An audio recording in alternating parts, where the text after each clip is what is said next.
मित्रों, जब तक झाड़ू में बंधन होता है तब तक वो कचरे को साफ करती है, लेकिन बंधन खुल जाने पर झाड़ू खुद कचरा बन जाती है। इसलिए हमेशा अपनों से बंधे रहें, क्योंकि बंधे रहने में एकता होती है। जय श्री कृष्ण मित्रों, फिर एक बार बहुत बहुत हार्दिक स्वागत है आप सभी का। आज हम बात करेंगे वृश्चिक राशि के जुलाई से लेकर दिसंबर महीने तक के राशिफल की।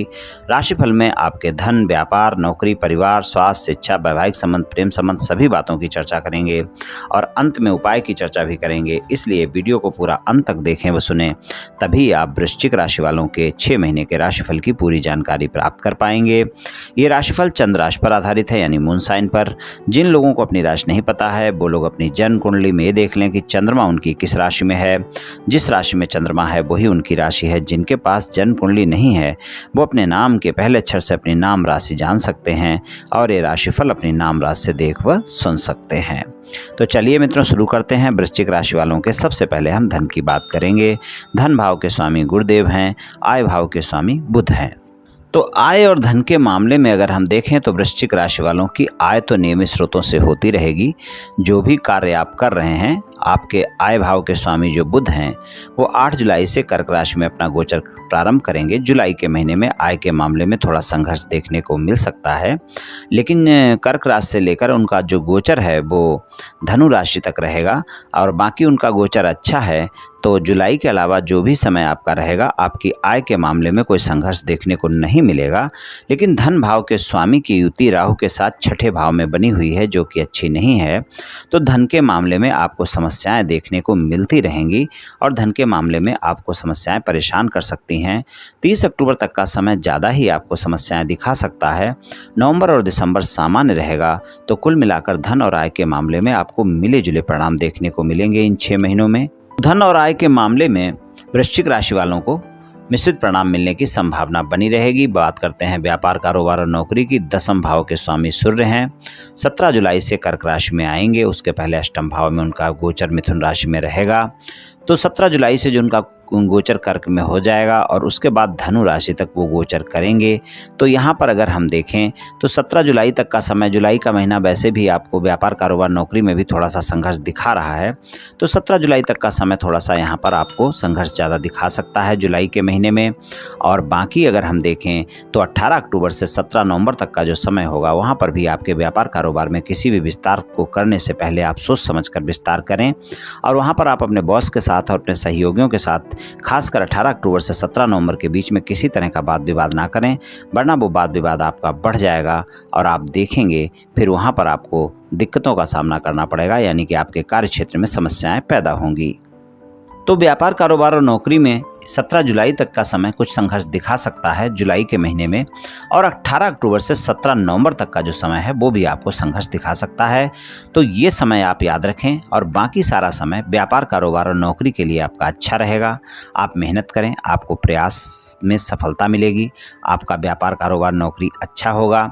और 17 अगस्त से 17 सितंबर तक का समय उन लोगों के लिए ज़्यादा बेहतर है जो कोई ऐसा व्यापार, कारोबार या नौकरी करते हैं जो गवर्नमेंट से रिलेटेड है, यानी गवर्नमेंट जॉब में हैं, या फिर कोई ठेकेदार हैं, या फिर गवर्नमेंट से कोई उनको लेन देन करना होता है, यानी कि वो कोई ऐसा कार्य करते हैं जहां से उनको पेमेंट वगैरह गवर्नमेंट के थ्रू मिलती है। तो वहां पर भी आपको लाभ देखने को मिलेगा। तो व्यापार, कारोबार, नौकरी के लिए आप ये समय याद रखें, बाकी समय आपका अच्छा जाएगा।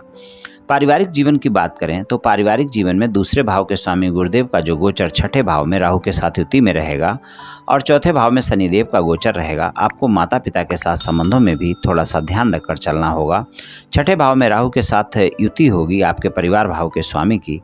गलतफहमियां परिवार में आपके पीछा नहीं छोड़ेंगी। खासकर 30 अक्टूबर तक के समय में आप अपने परिवार के साथ किसी भी तरह के बहस से बचें, यानी किसी भी परिवार के सदस्य के साथ कोई भी बातचीत होती है तो वहाँ पर बहस बिल्कुल ना करें, वरना वो बड़ी हो जाएगी।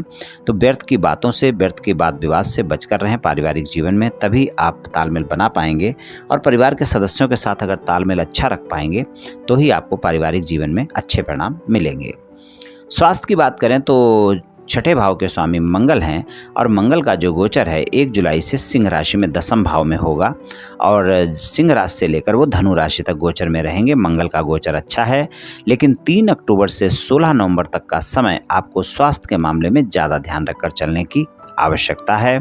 वहाँ पर अगर किसी भी तरह की कोई समस्या होती है तो आप कोताही बिल्कुल ना बरतें, इस बात का ध्यान रखकर चलें। वहाँ पर अगर कोई समस्या होती है, खासकर ब्लड से रिलेटेड कोई समस्या है, हार्ट से रिलेटेड कोई समस्या है, तो वो आपको ज़्यादा परेशान कर सकती है और समस्याएं ज़्यादा खड़ी हो सकती हैं। तो वहाँ पर थोड़ा सा ध्यान रखकर चलें। कोई वाहन वगैरह चलाते हैं तो वो भी सावधानी से चलाएं। तो 3 अक्टूबर से 16 नवंबर तक का समय स्वास्थ्य के मामले में ध्यान रखना है। बाकी समय स्वास्थ्य के मामले में ज़्यादा दिक्कतें नहीं हैं, लेकिन राहु का गोचर छठे भाव में होने के कारण अगर पहले से कोई गंभीर स्वास्थ्य समस्या है तो वो इस समय बढ़ सकती है, खासकर 30 अक्टूबर तक के समय में। तो वहाँ पर अगर कोई समस्या होती है तो कोताही बिल्कुल ना बरतें, डॉक्टर से परामर्श लें, स्वस्थ दिनचर्या अपनाएं, अपनी दवाइयाँ समय पर लें, अपने स्वास्थ्य का ध्यान रखें।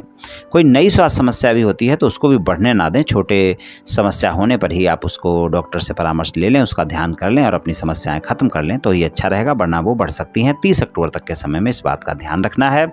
और 3 अक्टूबर से 16 नवंबर तक के समय में आपके छठे भाव के स्वामी का गोचर भी अच्छा नहीं है। तो कुल मिलाकर अगर देखें तो ये 16 नवंबर तक का समय हो जाएगा। तो 1 जुलाई से 16 नवंबर तक का जो समय है वहाँ पर आपको थोड़ा सा स्वास्थ्य के मामले में सतर्क रहने की जरूरत है। शिक्षा की बात करें, पंचम भाव के स्वामी का गोचर छठे भाव में रहेगा। पूरे 6 महीने यहीं पर हैं गुरुदेव। तो आप देखेंगे कि शिक्षा में अगर आप कोई कंपटीशन एग्जाम वगैरह की तैयारी कर रहे हैं तो वहाँ पर आपको अच्छे परिणाम मिल सकते हैं। कोई गवर्नमेंट जॉब की अगर आप तैयारी कर रहे हैं तो वहाँ पर तो अगर हम देखें तो 17 अगस्त से 17 सितंबर तक का समय आपको सफलता दिला सकता है। आप मेहनत करें, अगर इस बीच में आपका एग्जाम होता है 17 अगस्त से 17 सितंबर के बीच में, तो आप सफलता प्राप्त कर सकते हैं। वहाँ पर आपके लिए अच्छे परिणाम मिलेंगे। और नवंबर और दिसंबर का महीना आपको कंपटीशन एग्जाम में सफलता दिला सकता है। कंपटीशन एग्जाम वालों के लिए सही समय है। और जो शिक्षा ग्रहण कर रहे हैं, सामान्य शिक्षा ग्रहण कर रहे हैं, उच्च शिक्षा ग्रहण कर रहे हैं, विदेश में शिक्षा ग्रहण कर रहे हैं, उनको बस एक ही कमी रहेगी, खासकर 30 अक्टूबर तक ज़्यादा रहेगी कि बार बार आपकी एकाग्रता खराब होती रहेगी, एकाग्रता भंग होती रहेगी और आपका मन पढ़ाई में नहीं लगेगा। तो एकाग्रता आप बनाकर रखें तो शिक्षा में आप अच्छा कर पाएंगे। शिक्षा के लिए फिर आपको बेहतर परिणाम मिलेंगे। वैवाहिक संबंधों की बात करें तो वैवाहिक संबंधों में सप्तम भाव के स्वामी शुक्र हैं और शुक्र का जो गोचर है इन 6 महीनों में वो आपका 7 जुलाई से सिंह राशि में यानी 10वें भाव में ही शुक्र का गोचर प्रारंभ होगा जुलाई के महीने में, और वहाँ से लेकर वो वृश्चिक राशि तक गोचर करेंगे, यानी आपकी राशि तक जाएंगे। तो यहाँ पर अगर हम देखें तो शुक्र का जो गोचर है वो जुलाई के महीने में बहुत बढ़िया परिणाम नहीं देगा। 10वें भाव में शुक्र गोचर में इतने अच्छे परिणाम नहीं देते हैं। बाकी सारा समय आपको अच्छे परिणाम शुक्र देने वाले हैं। तो यहाँ पर अगर हम देखें तो एक तो आपको जुलाई के महीने में अपने जीवन साथी के साथ किसी भी तरह के व्यर्थ के वाद विवाद से बचना है, इस बात का ध्यान रखकर चलना है। और 30 नवंबर से 25 दिसंबर तक का जो समय है वहाँ पर रोमांस ज़्यादा रहेगा, लेकिन आपका जीवन साथी छोटी छोटी बातों को लेकर आपसे वाद विवाद कर सकता है। तो दिसंबर का महीना थोड़ा सा ध्यान रखना है और जुलाई का महीना थोड़ा सा ध्यान रखना है। बाकी सारा समय अगर हम देखें तो जीवन साथी के साथ संबंधों में आपका अच्छा रहेगा, मधुर संबंध रहेंगे, कोई दिक्कतें नहीं हैं। लेकिन गलतफहमियां आपको नवंबर में भी परेशान कर सकती हैं। तो कुल मिलाकर आप नवंबर, दिसंबर और जुलाई का थोड़ा सा ध्यान रखें अपने जीवन साथी के साथ। बाकी सारा समय वैवाहिक संबंधों में बेहतर परिणाम दिखाएगा। लेकिन ये जो समय मैंने बताए हैं इनमें आपका रोमांच बढ़ा रहेगा, साथी के साथ समय भी गुजारेंगे, पर छोटी छोटी बातों को लेकर आप एक दूसरे से नाराज हो जाएंगे। तो वहाँ पर थोड़ा सा एक दूसरे की बातों को सुने, थोड़ी सी एक दूसरे के सामने धैर्य और संयम का परिचय दें तो अच्छा रहेगा। अगर कोई वाद विवाद चल रहा है तो जुलाई, नवंबर और दिसंबर को छोड़कर आप प्रयास करें, आपके वाद विवाद समाप्त हो जाएंगे, वैवाहिक संबंध सामान्य हो जाएंगे। तो वैवाहिक संबंधों के लिए कुछ इस तरह का समय रह सकता है। प्रेम संबंधों की बात कर लेते हैं। प्रेम संबंधों के पंचम भाव के स्वामी का गोचर छठे भाव में पूरा समय रहेगा। नवंबर और दिसंबर का समय ज़्यादा बेहतर रहेगा प्रेम संबंधों में। अक्टूबर तक के समय में प्रेम संबंधों में गलतफहमियां देखने को मिलेंगी।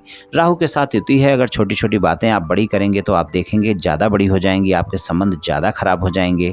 तो प्रेम संबंधों में इस बात का विशेष ध्यान रखकर चलें कि 30 अक्टूबर तक के समय में अपने जीवन साथी पर भरोसा बनाकर रखें, कोई भी गलतफहमियां ना बढ़ने दें, कोई भी वाद विवाद ना बढ़ने दें।